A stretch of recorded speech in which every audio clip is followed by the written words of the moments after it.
Hey salut, ici Chaton Sauvage. Alors cette vidéo j'ai eu envie de la faire il y a quelques temps déjà. Alors je pense que dans le titre j'aurais mis VG en carton. Du coup VG c'est vraiment pour mettre tout le monde en fait.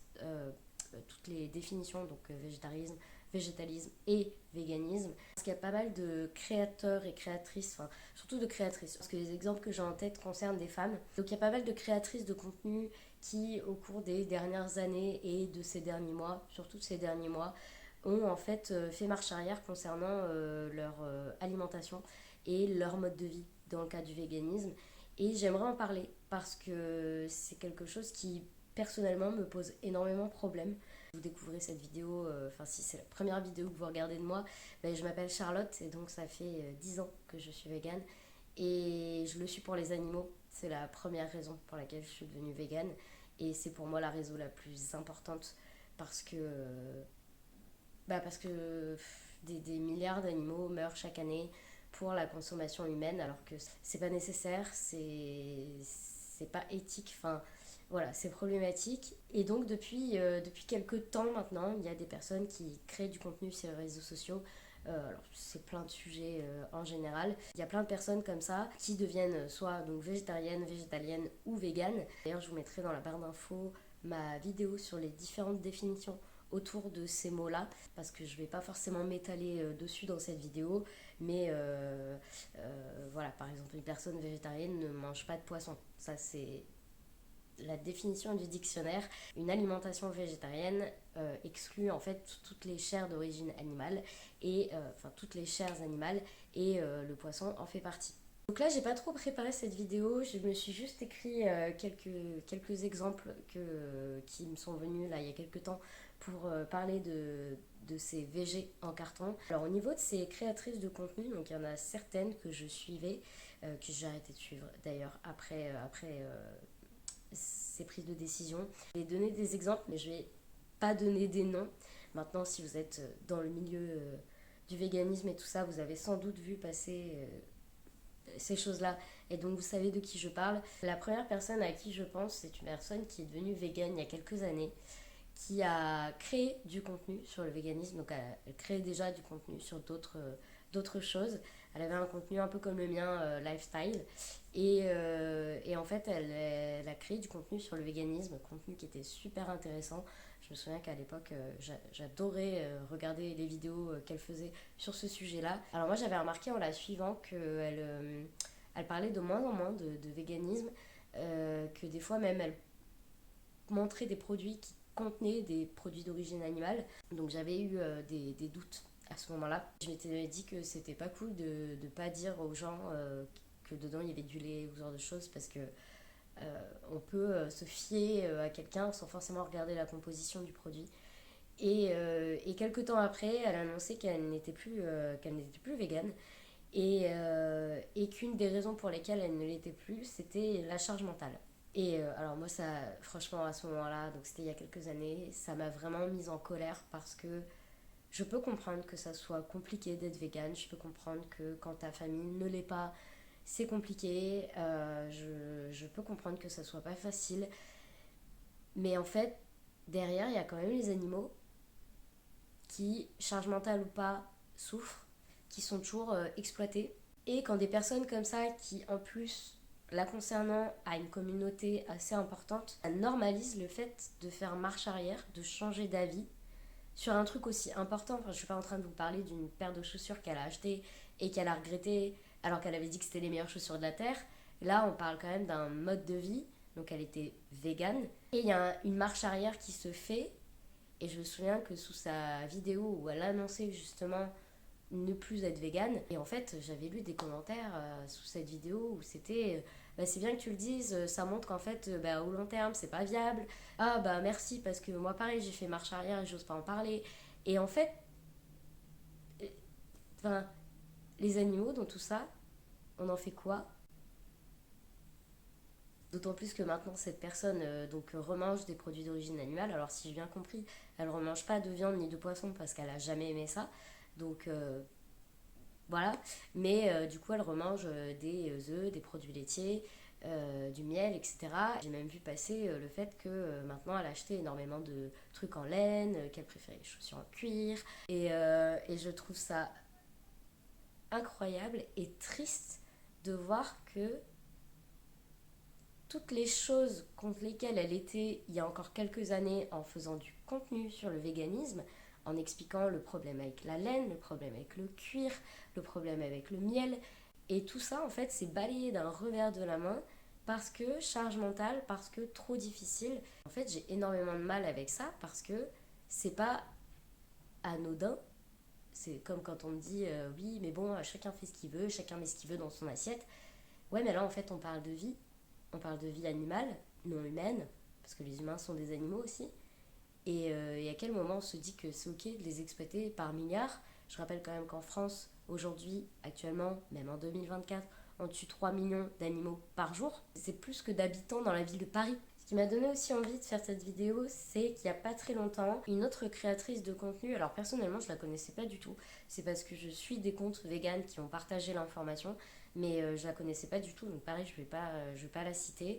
De mémoire, elle a un peu plus de 100 000 abonnés, quelque chose comme ça, donc pareil c'est une communauté qui est assez importante. Et en fait cette personne crée des recettes végétale. Et en fait, cette personne a décidé de remanger des produits d'origine animale. Alors, c'était les œufs et les produits laitiers, il me semble, parce qu'elle ne digérait pas les légumineuses. Et sur le coup, je me suis dit, bah, du coup, elle est pas. Enfin, t'arrêtes pas d'être végane pour ça. À la limite, elle était végétalienne et son alimentation a changé.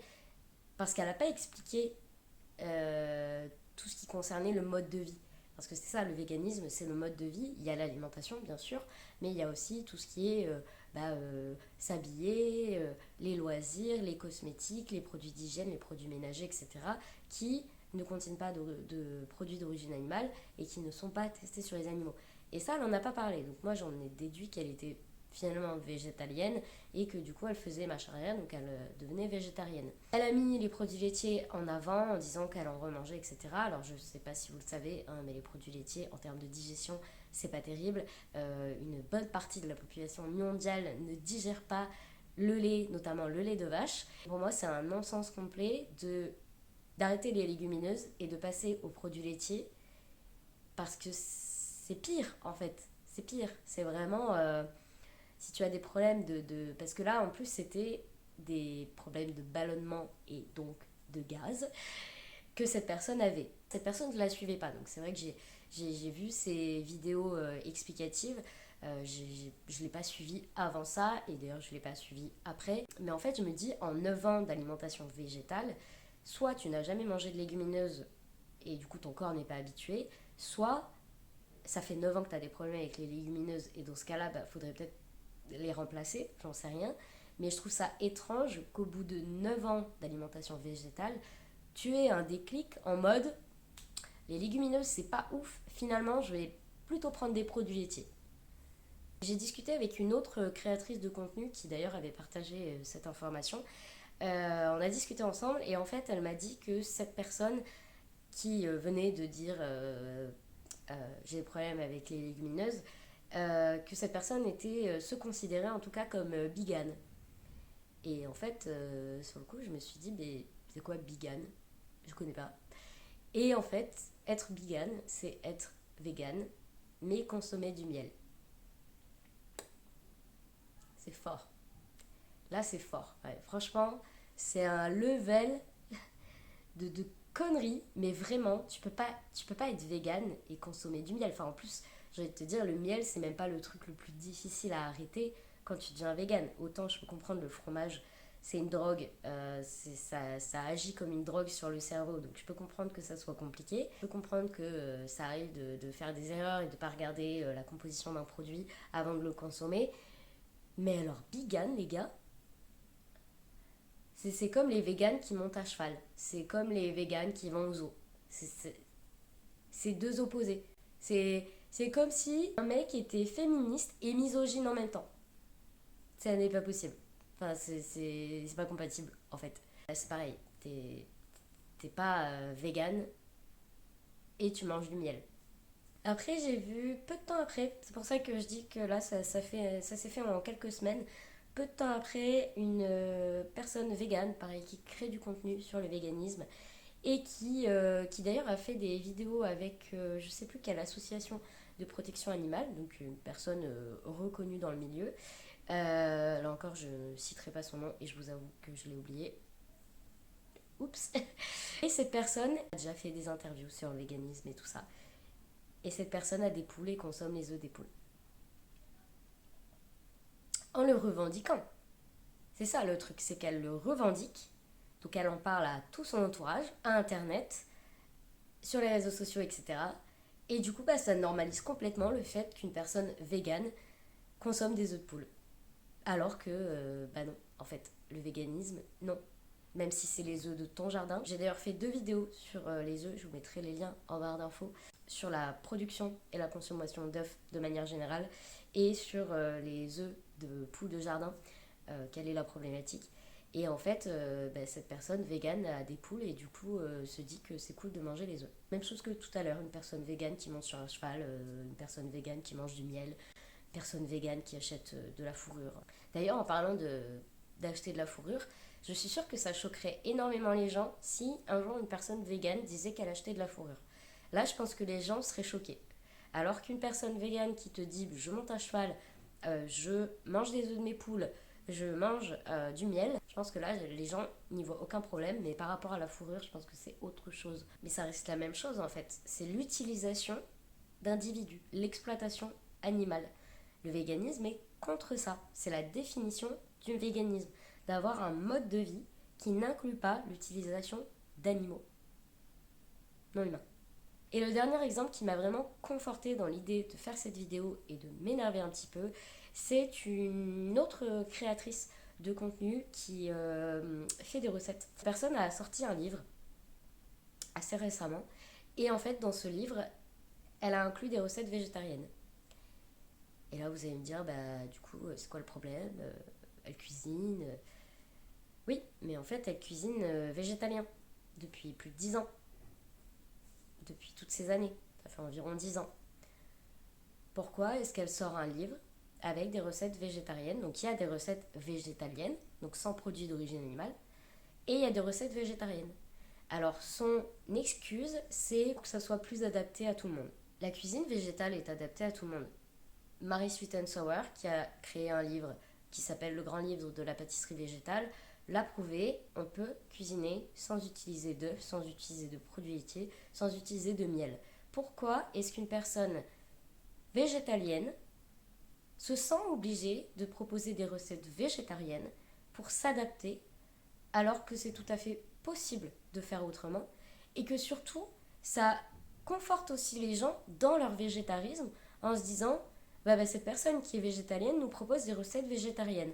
Ok, cool. Ça veut dire que c'est ok, qu'il n'y a pas de problème, on peut utiliser des œufs et des produits laitiers. Donc cette personne est végétalienne et je me suis demandé comment ça s'est passé au niveau de la conception des recettes végétariennes.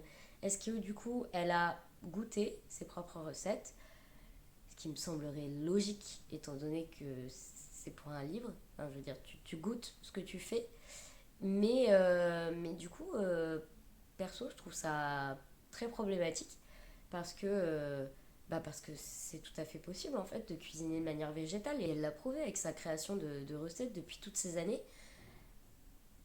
Je vous avoue que j'ai pas trop compris.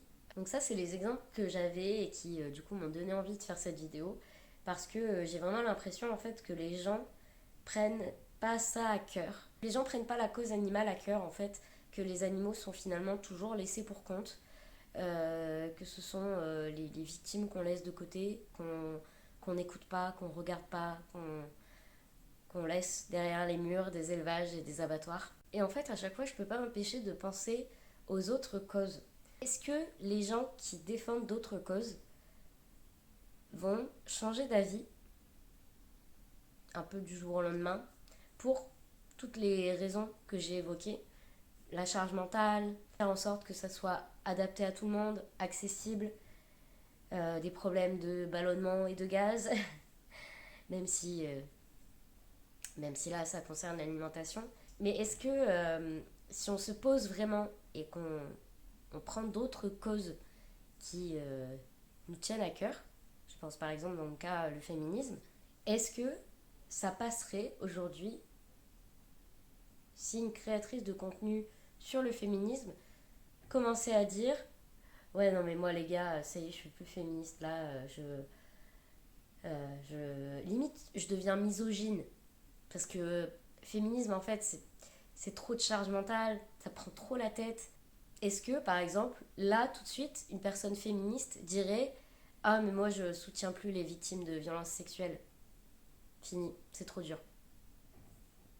Pareil pour l'écologie. Est-ce qu'une personne qui se dit écologiste, oui. Est-ce qu'une personne qui est à fond dans le milieu écologique, qui défend les valeurs, qui défend l'environnement, la biodiversité, etc., est-ce que cette personne, du jour au lendemain, va dire oh, c'est bon, l'écologie, ça me prend la tête, c'est une charge mentale, ça m'énerve, je veux que ça soit adapté, je veux que ça soit accessible, je veux que ça soit simple, du coup, ben, je prends l'avion, du coup, je mange encore plus de viande qu'avant. Du coup, je m'achète un gros 4x4 SUV qui pollue bien. J'arrête de trier mes déchets. Ça n'arriverait pas. Et pourquoi? Parce que ces personnes ont des valeurs qui leur tiennent à cœur. Alors les personnes véganes qui sont véganes pour des raisons qui ont vraiment eu le déclic et tout ça, ces personnes vont évidemment ne pas être d'accord. Mais d'autres vont juste être confortées dans l'idée de ah bah finalement je peux ne pas être végane, pas grave. Cette personne a changé d'avis. Ça prouve qu'on peut faire marche arrière, même si ça concerne des êtres vivants. Surtout quand en plus tu crées du contenu là-dessus, tu dénonces les conditions d'élevage, les conditions d'abattage, l'exploitation animale de manière générale, et que tu fais une marche arrière, mais c'est pas une marche arrière de 2 mètres, c'est de 50 kilomètres, tellement c'est une marche arrière énorme. Enfin, moi, ça m'énerve, ça me met en colère, ça me rend triste, parce que bah, ça valide le fait qu'on peut changer d'avis et tout comme le fait que des véganes mangent les œufs des poules de leur jardin, ben pour moi c'est pas possible. Les gens qui ne sont pas renseignés sur ces sujets-là vont imprimer cette idée-là et c'est là qu'on va te dire oh mais quand même tu peux manger des œufs de temps en temps, ça va pas te faire de mal et puis de toute façon la poule bah elle est pas morte hein, pour pondre son œuf donc tu peux en manger. Derrière cet œuf et cette poule il y a tout un tas de trucs, il y a tout un tas de problèmes de santé, il y a l'exploitation, il y a l'élevage avant, enfin il y a tout un tas de trucs qui font que pour moi c'est difficile de me dire ok cette personne a arrêté bah moi cette personne je ne la suis plus et si on m'en parle je vais pas hésiter à dire la vérité et ça a été le cas pour le premier exemple que j'ai donné au début de cette vidéo. Passer de je fais des vidéos sur la laine en disant que la production de laine c'est une catastrophe pour les moutons, que l'exploitation est terrible, l'abattage j'en parle même pas, et aujourd'hui dire que la laine c'est une matière incroyable qui est naturelle, qui s'auto-nettoie, qui trouve pas ça correct en fait vis-à-vis des gens et vis-à-vis des animaux de changer. On n'est pas en train de parler d'un goût musical ou comme je disais tout à l'heure d'une paire de chaussures. On est en train de parler de la vie de milliards et de milliards d'animaux pour notre consommation, nos loisirs, notre façon de nous habiller. Donc voilà pourquoi j'ai appelé cette vidéo VG en carton. Parce que pour moi c'est le cas.